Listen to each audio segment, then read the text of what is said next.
आज मैं आपको 12 उसी अध्याय का रसायन विज्ञान का जो फलक केंद्रित घनी एकक कोष्ठिका पढ़ा रहा था उसका मैं नेक्स्ट पॉइंट चलता हूँ। नेक्स्ट पॉइंट मैंने जो जो बता दिया है वो आप देख लीजिए एक बार। नंबर 1 मैंने बताया है क्या है, ये है जालक बिंब।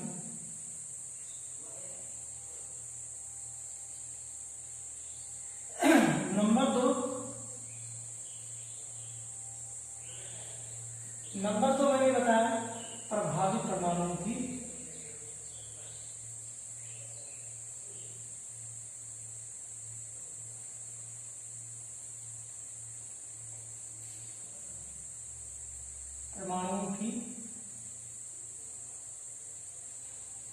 संख्या।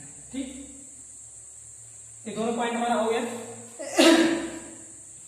तीसरा पॉइंट जो मुझे बताना है वो तीसरा पॉइंट हमारा ये है कि दो निकटतम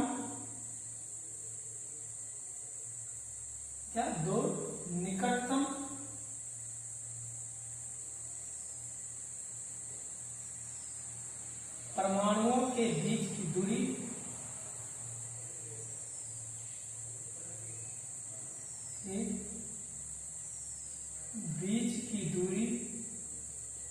ए तथा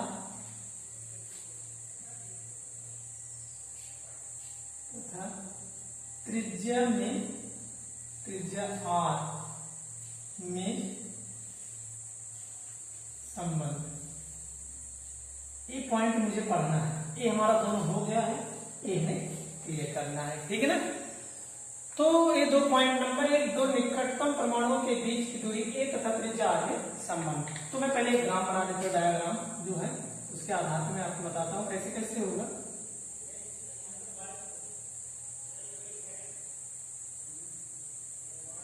ठीक है।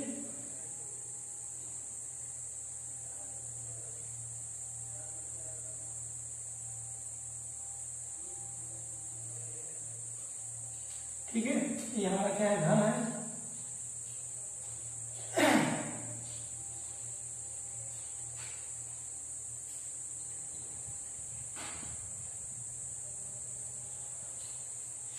ये हमारा घन है। इसके कॉर्नर पर क्या है, समान है।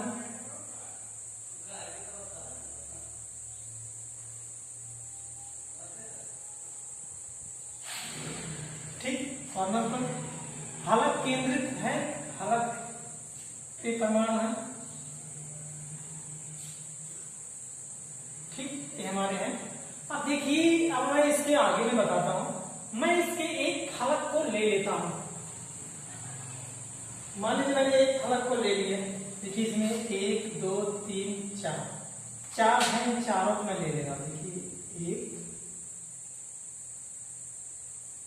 देखिए ये देखिए इसके फलक पे क्या है, इस तरह से बनेगा ये संरचना। जान लीजिए कैसे बनेगा। एक यहाँ पे हो जाएगा हमारा, एक हमारा यहाँ हो जाएगा, दूसरा हमारा यहाँ।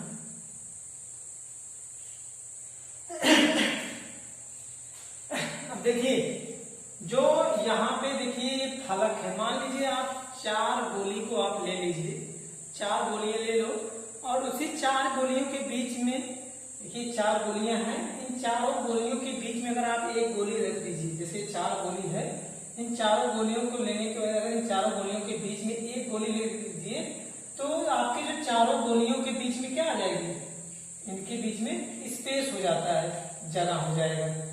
ठीक है ना। तो आपका जो है यहाँ से एक केंद्र इसका एक मान लीजिए है, थोड़ा सा इसको नीचे कर देता हूँ। ठीक है,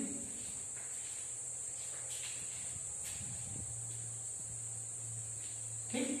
तो चारों जो यहाँ पे आपकी क्या हो जाएगी, स्पेस हो जाएगा। जब 4 गोलियों के बीच में आप 5वीं गोली रखेंगे, एडजस्ट करेंगे, तो चारों के बीच में क्या हो जाएगी, स्पेस हो जाती है, जगह हो जाती है। तो सेम ऐसे प्रोसेस हुआ। अब यहाँ से यहाँ तक की जो दूरी होती है, आपको बताया मैंने, इनके बीच की दूरी क्या होती है, ए होती है। तो जाहिर सी बात है कि मैंने एक फलक ले लिए, 1 2 3 4 हो गया, 1 2 3 4, ये चारों है चारों। अब इन चारों परमाणुओं को ध्यान दीजिए, इन चारों परमाणुओं को जब यहाँ पे इसके और इसके ए वाला गोले, ए वाला पोर्शन है, तो जाहिर सी बात है कि यहां से यहां तक की जो दूरी है, ठीक, यहां से यहां तक की जो दूरी है क्या है, ए।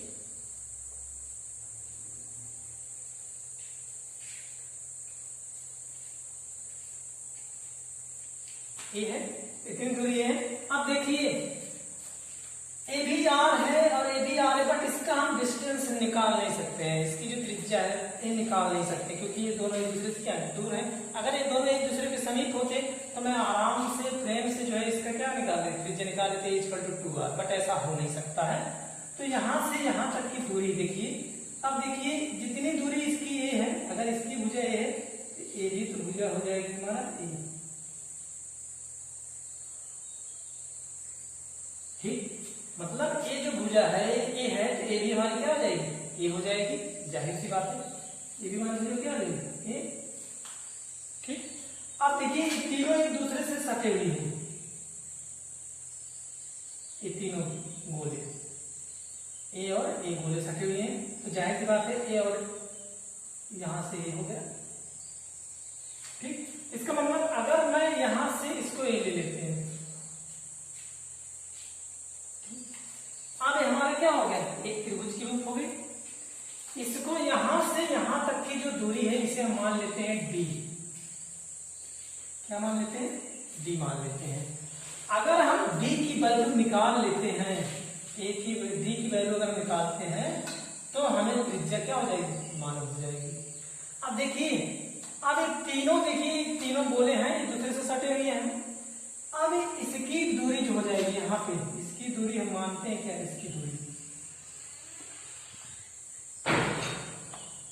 इसकी जो दूरी है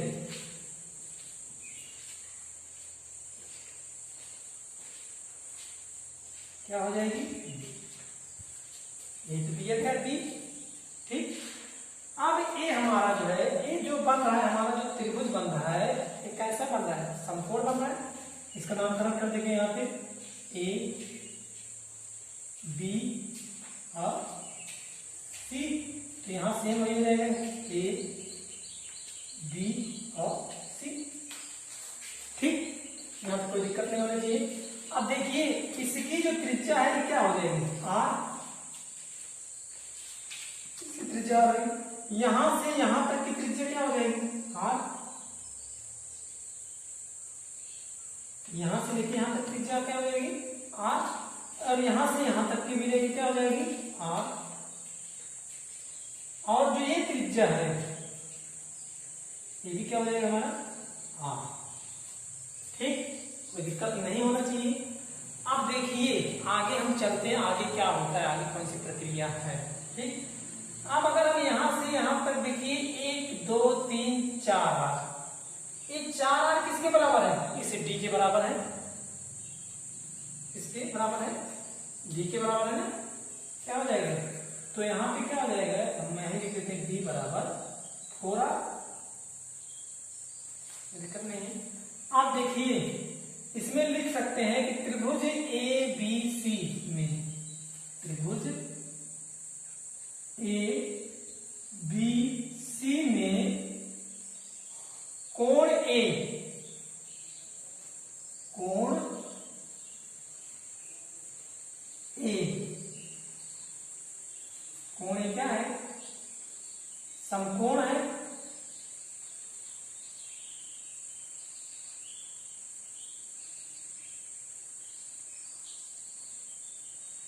ठीक। कोण ए क्या है, समकोण है। त्रिभुज ए बी सी में कोण ए क्या है, समकोण है। तो जाहिर सी बात है कोण ए समकोण है, तो पाइथागोरस प्रमेय के अनुसार, किसके, पाइथागोरस प्रमेय के साथ, प्रमेय, पाइथागोरस प्रमेय के नियमानुसार या नियम से क्या होता है, पाइथागोरस प्रमेय के नियम के अनुसार कर्ण का वर्ग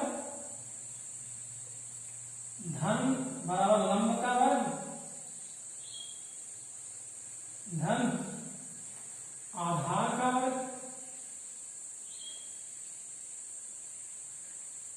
ठीक, ये तो हो गया हमारा कौन कौन सा, कर्ण का वर्ग, लंब का वर्ग, धन आधार का वर्ग। कर्ण क्या है, BC, तो क्या हो जाएगा हमारा, ये हमारा भुजा, कोण के सामने की भुजा क्या होती है, कर्ण होती है। यहाँ क्या हो जाएगा, BC का वर्ग बराबर AB का वर्ग प्लस ये क्या हो जाएगा हमारा क्या हो जाएगा, ये हो जाएगा BC का वर्ग। ठीक, सबकी वैल्यू पुटअप कर देंगे।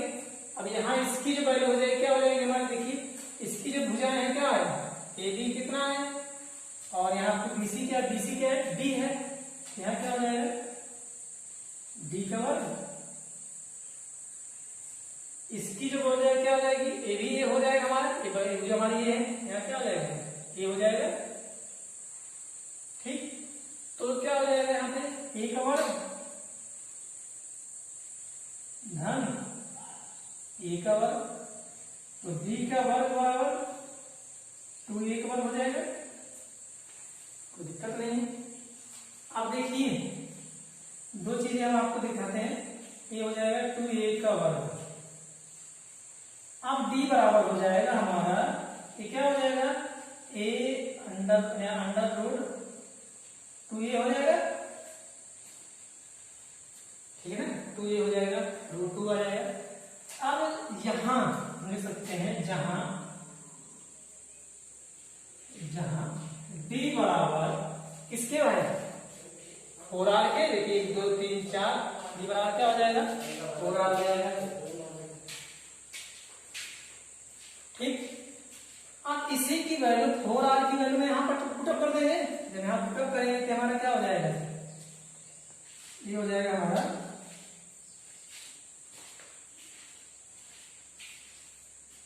D बराबर हमारा क्या हो जाएगा, यहाँ पे आगे चलते हैं, 4R है,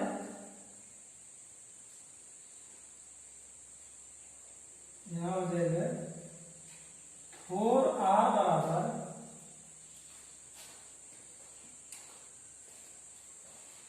अंडर रूट, या तो मैं यहाँ से काम करते हैं, इसी की वैल्यू अगर मैं यहाँ पुटअप कर देता हूँ, यहाँ पर 4R हो जाएगा, चलो यहाँ पुटअप कर देता हूँ, थोड़ा सा ऊपर से ले लेता हूँ मैं, तो भी ये पूरा करना पड़ेगा, थोड़ा सा यहाँ कर देते हैं। अगर मैं यही रख देता हूँ कि हमारा क्या हो जाएगा, ये हो जाएगा,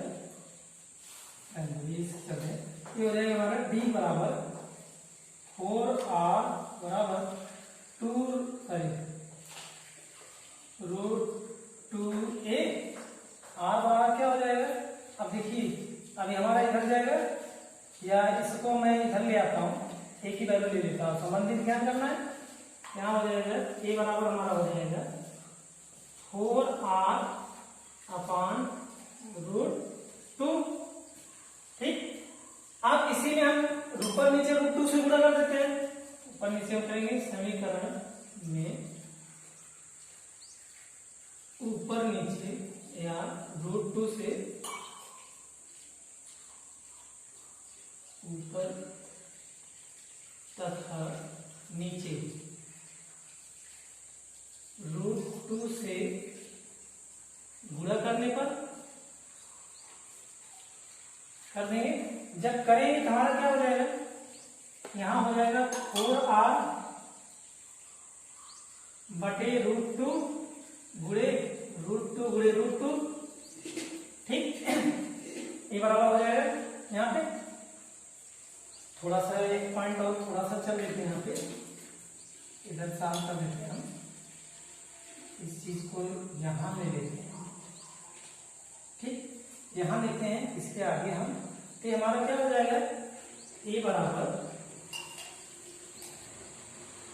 हमारा हो जाएगा यहाँ पे, देखिए अब जब इसको रूट 2 से गुणा करेंगे तो रूट कैंसिल हो जाएगा, जब रूट कैंसिल हो जाएगा तो यहाँ पे हो जाएगा 4R रूट 2 बटे रूट कैंसिल होगा, क्या बचेगा यहाँ पे 2 हो जाएगा, आगे दोनों कैंसिल हो जाएंगे, 2 2 4 जो साफ होगा आंसर आ जाएगा हमारा, ये आएगा क्या, ये बराबर यहाँ पे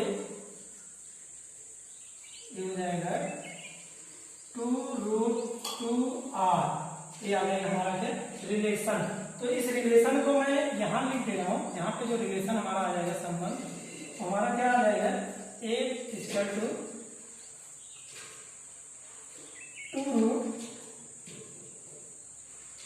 2√2r। आगे आपको एक काम में आएगा, एक हल करना पड़ेगा। एक हमारा क्या आ गया, दो निकटतम परमाणुओं के बीच की दूरी a तथा उसके त्रिज्या r में संबंध, चाहे r की वैल्यू ऐसे कर लेंगे तो हमारा क्या हो जाएगा, a/2√2 हो जाएगा। ठीक है ना। अगला आइटम चलते हैं हम, अगला हो जाएगा हमारा, इसके बाद नेक्स्ट पॉइंट है, ये आप इसको नोट बनाना है। यहाँ से हम चलेंगे तो सबसे पहले हमें देखेंगे कि यहाँ पे इसके बीच की दूरी, हमने बताया है कि दो परमाणुओं के बीच की दूरी क्या होती है, a होगी, क्योंकि भुजा का वर्ग होगा, ये मैं बता चुका हूँ सरल में। उसके बाद यहाँ से यहाँ तक की जो दूरी है, ये जो है, अगर मैं 4 गोले को लेते हैं और 4 गोले में अगर हम 5वां गोला रखते हैं तो जाहिर सी बात है कि जो चारों गोले हो जाएंगे क्या हो जाएंगे, अलग हो जाएंगे। तो हमें इस तरह का संरचना मिलेगा। तो जब इस तरह का संरचना मिलेगा तो हम त्रिज्या तभी ज्ञात कर सकते हैं जब ये दोनों आपस में सटे होंगे। लेकिन यहाँ दूर होने की वजह से इन 1 2 3 गोले एक दूसरे के पास है और एक त्रिभुज जैसा रूप बना लेता है। ठीक, तो इसके और इसके बीच की दूरी क्या मान लिया मैंने, a मान लिया, a होती है। और जब एक भुजा a है, इसकी भी एक दूरी, तो इन दोनों के बीच में एक हम कर्ण खींचते हैं, विकर्ण खींचेंगे, जिसकी दूरी मैंने क्या मान ली है, d मान लिया। तो यहाँ पे जो एक गोला a है, जो a गोला है, इस गोले की जो त्रिज्या r है और पूरा का पूरा गोला उस फलक के अंदर है, तो उस गोले में देखिए एक r यहां से हो गया, एक r यहां से हो गया। ठीक है ना। फिर इसके बाद एक जो ये गोला है, यह गोला है, इस गोले की भी त्रिज्या क्या हो जाएगी, r हो जाएगी, यहां से लेके यहां तक की। ठीक है ना। अब ये हमारा एक त्रिभुज जैसा रूप ले लिया है। तो देखिए इसकी जो दूरी d माना है यहाँ पे, तो इस d के अंदर जो है हमारे कितने आ रहे हैं, 1 2 3 4 आ रहे हैं। कितने आ रहे हैं, 4 आ रहे हैं। इसलिए मैंने यहाँ पे d बराबर क्या मान लिए, 4 मान लिए। अब एक त्रिभुज का रूप ले लिया, तो मैंने ये बताया कि त्रिभुज ABC में जो a है वो समकोण है, त्रिभुज ABC में कोण समकोण है। ठीक, तो कोण समकोण होने के कारण हम क्या मानेंगे, पाइथागोरस प्रमेय का नियम लगाएंगे। तो इस नियम के अनुसार जो कोण के सामने की भुजा हमेशा क्या होती है, कर्ण होती है। तो उस आधार मैंने क्या मान लिया, कर्ण बराबर कर्ण का वर्ग धन लंब बराबर लंब का वर्ग धन आधार का वर्ग। तो यहाँ पे जो कर्ण है हमारा क्या है, ये हमारा क्या है, BC, यहाँ पे BC हो गया। और यहाँ पे जो है ये क्या है, लंब है, तो हमारा क्या हो जाएगा, AB हो जाएगा। और जो आधार है वो हमारा क्या हो जाएगा, AC हो जाएगा। ठीक है। अब आगे चलते हैं। यहाँ पे जो AB का आपकी जो वैल्यू यहाँ से यहाँ तक की ये हमारी है, एक भुजा क्या होती है, A होती है। इतना जानते हैं, ये घन की जो सभी भुजाएं होती है क्या होती है, बराबर होती है। तो अगर एक भुजा A है तो सारी भुजाएं क्या हो जाएगा, A हो जाएगा। ठीक है। तो उसके आधार पर हमने इसको क्या मान लिए, A मान लिए यहाँ पे। ठीक, A हो गया। और दूसरी भुजा हमारी क्या है, A भी हमारा A हो जाएगा। अब ये जो हमारा बचा, जो मैंने माना है, क्या माना है, D माना है। तो D का, अब इन दोनों को A एंड A स्क्वायर को जब मैं जोड़ दूंगा तो हमारा क्या हो जाएगा, A धन A स्क्वायर बराबर क्या हो जाएगा, 2A हो जाएगा। और D स्क्वायर बराबर क्या हो जाएगा हमारा, 2A। तो जब हम इसका रूट हटाएंगे, स्क्वायर हटाएंगे, तो A हमारा क्या हो जाएगा, यहाँ पे रूट, क्योंकि इसका वर्ग नहीं हो सकता है। ठीक है ना। अगर हम इसे करेंगे, यहाँ मैं आपको समझा दे रहा हूँ किस आधार पे हुआ है। अगर इसे करेंगे तो D गुणे D, ठीक, और यहाँ पे A जो हो जाएगा हमारा हो जाएगा 2 गुणे A। तो जोड़ा जो बनेगा, जब हम इसका एक भाग लेंगे यहाँ पे A हो जाएगा, D हो जाएगा, और इसका जब एक भाग लेंगे तो यहाँ क्या हो जाएगा हमारा, A हो जाएगा। और इसका कोई भाग ना होने की वजह से यहाँ क्या लग जाता है, रूट लग जाता है। ठीक है ना। तो हमारा क्या हो जाएगा, D बराबर 2√2A हो जाएगा। अब आगे चलते हैं, जो D की वैल्यू है, हमने यहाँ पे जो D की वैल्यू यहाँ निकाला, क्या निकाला, D बराबर 4R। ठीक है। तो यहाँ क्या हो जाएगा, D बराबर क्या हो जाएगा, 4R हो जाएगा। अब इसी 4R को जब मैं यहाँ रखेंगे, अब ये 4R मैं यहाँ से चलता हूँ, कहाँ पे, हम इस तरफ चलते हैं, आपको दिक्कत ना हो जिससे। अब यहाँ चलेंगे तो D की वैल्यू मैंने यहाँ क्या पुट कर दी, 4R। तो जब 4R किए, अब ये हमारा बॉर्डर है,